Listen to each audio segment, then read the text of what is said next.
Actually, let's just starting the stream. I'm going to see if the stream will come back up. Okay, so yeah. The stream says stream health green, so that's good. What's going on with your video? That was weird. Oh, that was because, remember last week we had those 2 cameras? Yeah. Yeah, and I forgot to take all that stuff off, so it was automatically switching between the scenes. Yeah, what happened to that gimmick? Yeah, it was done. That's a one and done. You didn't like it? No, I was preparing for our computer club, and we used it on computer club. I was like a test run. Oh, I see. But for computer club next week, we're gonna have. Hi, Ricky. Sorry, we didn't know we were off. We're gonna have the arcade cam is gonna be directly on Wilcox the whole time. And then we're going to have another cam facing out this way with everything else. Yeah, nothing says viewers like a wide shot of Chad's ass. All right. Hey, Ricky. Yeah, sorry we were gone, but now we're back. Hopefully we'll stay back. I miss Richard's shirt there. I looked up. I thought it said hung. I was like, yeah, not appropriate. I about died. I looked over like, oh, thank God. Oh, that reminds me. I can't show this on the screen because I don't have a way to easily do it. But I have this grab bag of stickers that I got on. Craig? I have this grab bag of stickers that I got on Amazon, those vinyl stickers. Yeah. I let my kids, whenever they play a scale or whatever, just take one. And I go through them all beforehand to make sure there's no like pot ones or stuff. I throw all those away. This one was in here all last year. Bam. Oh my. That escaped my attention. Luckily, none of the kids took it. Plus, he's smoking a cigar. That's probably not looked on. You dropped the ball on that one. Yeah, Nick, we're both having some issues. Yeah, hopefully we'll be okay. But you're going to pull over this twice. I'm like, oh, he's going to pull us on the floor. All right. I'm ready, man. Fire this sucker up. Okay, let me do one more. Just double check. Do you know what your question, everything? You got everything in your mind? You're ready to go? Yeah. All right. All right. Hi, everybody. Welcome to our Sinclair. I'm John. I'm Aaron. And today we're going to be talking about Zynaps. Ooh. Zynaps. Well, yeah. I don't know which one it is. I thought it was Zynaps. Yeah, I want to say Zynaps, but usually my instincts are wrong. Zynaps sounds kind of cool too, though. Yeah. You can't go wrong with a Z game. No, especially ZY back to back like that. Yeah. Now, if it would have been Zynaps and instead of an S, X. Then you get Z, Y, and X. See, that's too cool for school right there. You've gone over the line. Yeah. Aaron, this is a shooter. I want to talk to you about shooters because you've played a few in your time. I have played a few, yeah. What in your mind makes a good shooter? Well, for me or for the general public? I'm talking about for you. For me, it has to be sort of easy. Listen, I like rockin' tunes in there. Like I like a ship that's not pathetic, that you can build up to not be so crappy. Uh-huh. I like... So you like games when you pick up a power-up, it adds stuff to your ship. I do. Although I do like a game like Phoenix is a great game where I like games that have shields or a gimmick. Alcon, that's got a cool gimmick in it. But then again, I like even like Galaga, which is a perennial favorite. There's a gimmick, get the double ship, so that's cool. I think I like. Do you like vertical or horizontal shooters better? I prefer vertical. Do you? Yeah. I think I do too. Although I do like a lot of.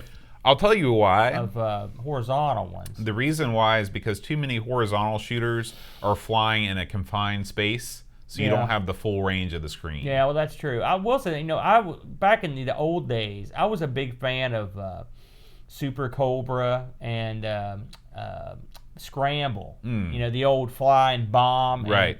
And this game has some elements of that, and that's kind of fun. So I kind of like that. So I think I like vertical better too, but there's some horizontal ones that I really enjoy. But I'm not the most talented shoot 'em up guy. Yeah. I mean, I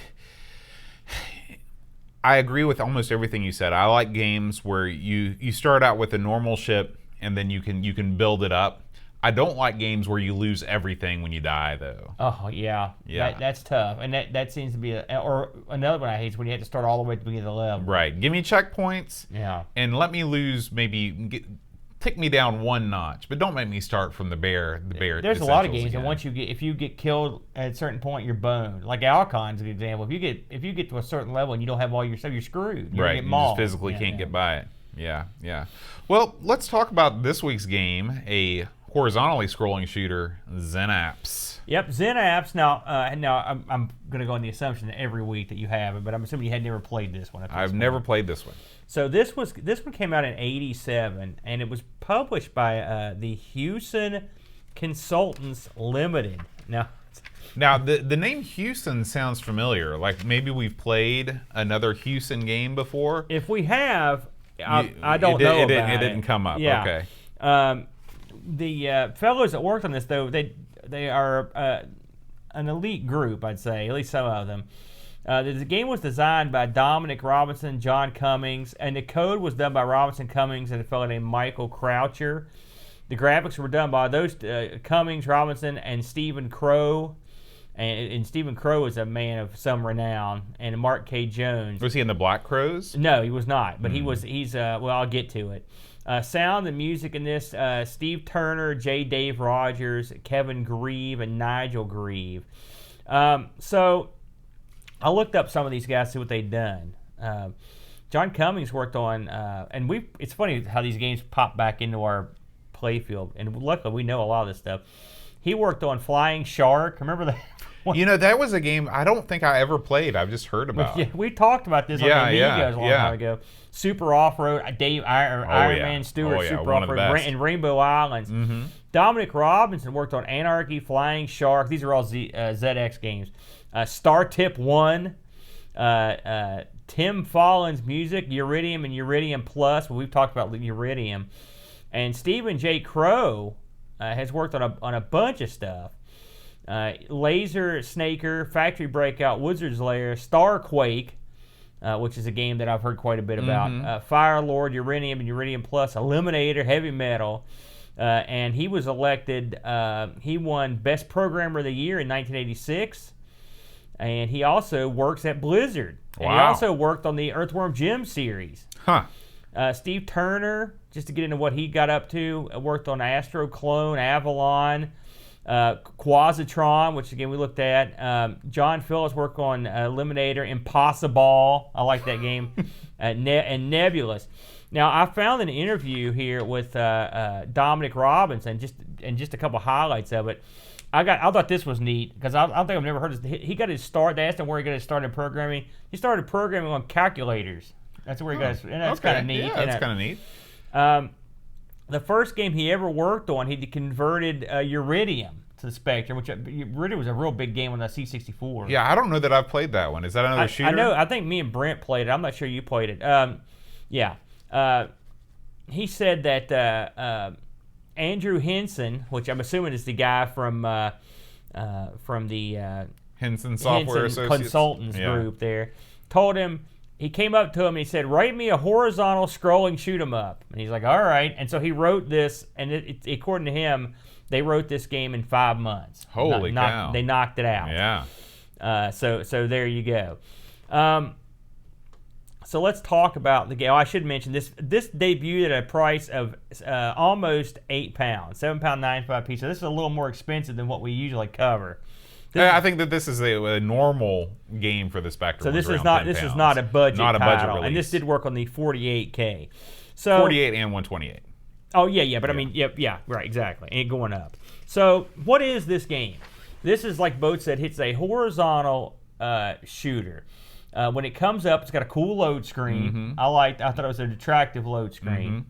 And when it comes up, you get cool music. I thought the music was, again, we often talk about the sound that you would expect on the ZX Spectrum. Well, again, it's the difference between a 128 and a 48K system. Yeah. The 128 has a song, the 48K doesn't have the song. I thought it sounded good. I played it on the 128 emulator. So the game is a horizontal shooter. You play, and it's the plot's this usual crap. So you play a ship, you're flying left to right, and you're trying to avoid bad guys, and you're trying to avoid running into the walls. Pretty standard stuff. But this game has a gimmick. I know I've heard of this gimmick before, but I couldn't place it. when you blow up a bad guy in this game, they leave behind this like pulsating dot. Orb. Yeah, orb is better than dot. And you run over this thing. Now, if you run over it, that's fine. But if you run over it while you're holding down your button, you've got what's called a fuel scoop, and you'll suck this thing up. And when you get enough of this stuff, you will upgrade your systems in your ship. And that's awesome. And that little gimmick makes this game great. Now I got to tell you, I started out playing this, and I was not good at it, and I was not very impressed. I didn't know what I was doing. I had to go get the docs to read because I didn't know the gimmick. Did you know it right away? Well, no, I had to. I read the instructions before I start playing, so we differ in that way. Yeah. That was probably the way to go in this one. I mean, but you look at this game, you don't think about that. And I was hitting space bar, and so I'm like, where's the? Yeah. I'm like, where's the gimmick? Well, I didn't know. Once you hold your button down long enough, your ship sort of starts changing colors. That's when you know you're in fuel scoop mode. Right. Now, what does that do? Well, it changes the entire dynamic of the game, and it does that in ways you wouldn't expect. When you kill these guys and they leave the orb, you've got to make sure that you kill them in a place that you can get to.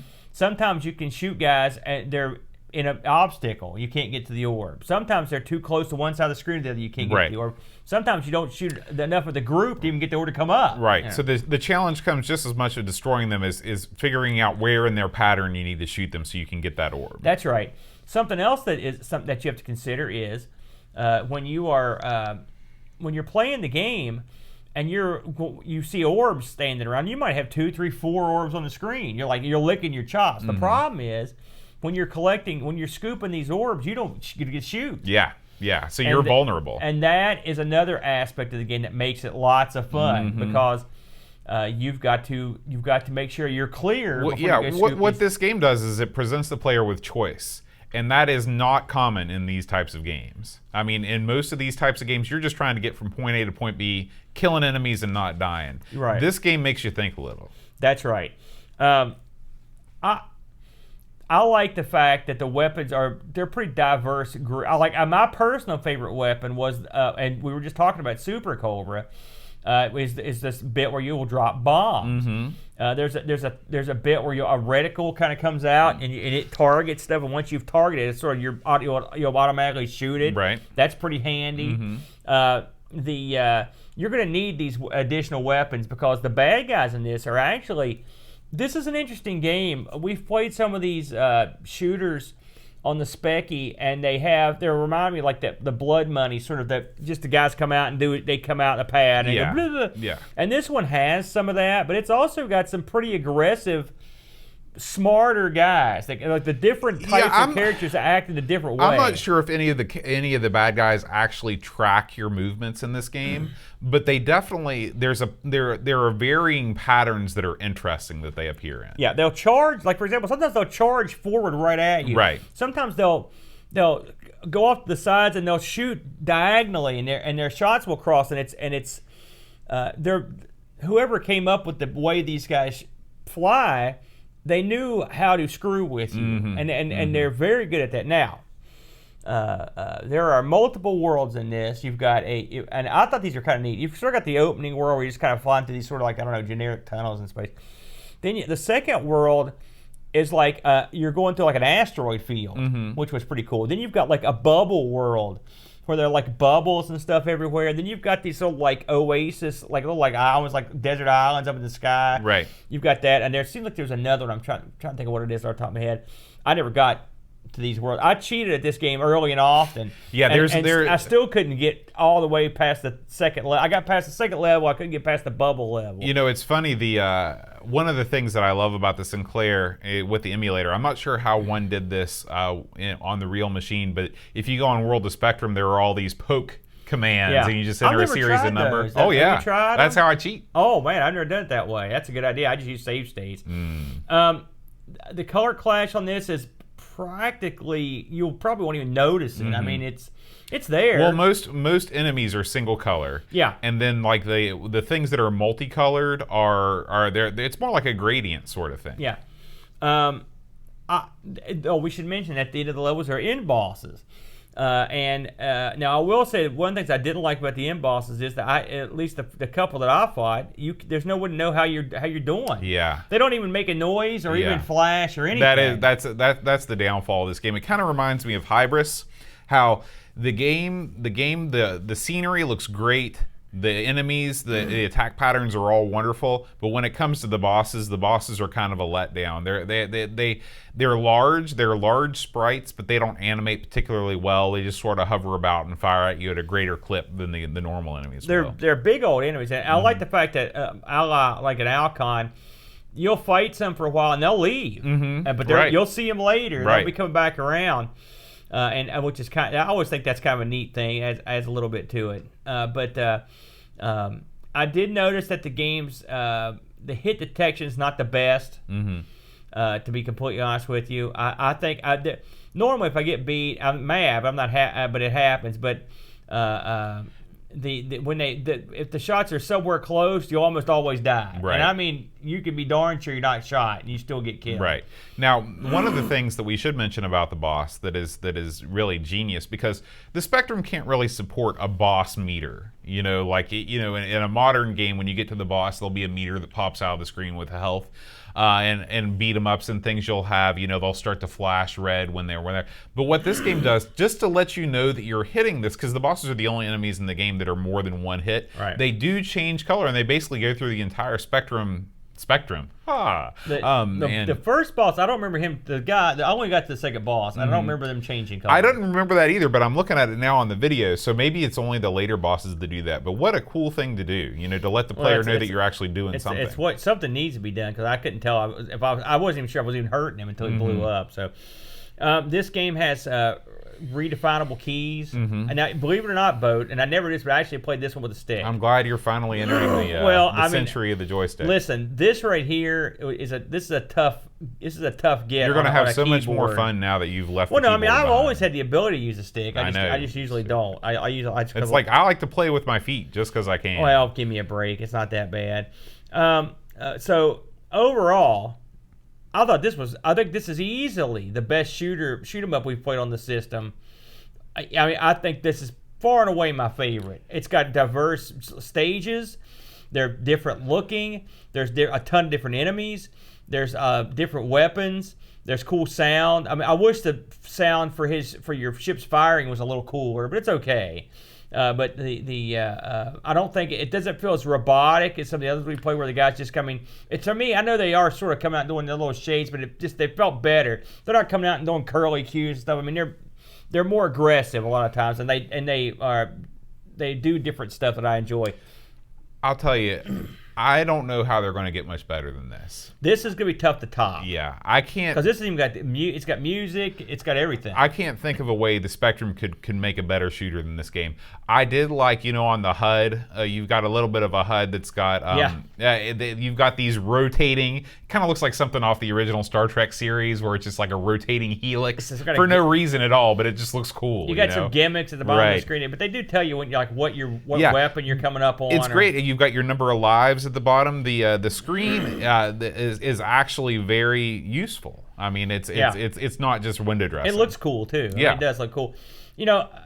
And so you bought the fuel scoop gimmick. You were down with that. Yeah. I thought it was great. That made the game. Because it makes, like I said, it makes you think in a way that other games don't. Because other games, you just pick up the power up and you go. This game is like, well, I can pick it up. There's a bunch of monsters coming, so I'm going to be vulnerable, and should I do it or not? Now, this game is hard. I will say something else, too, I noticed.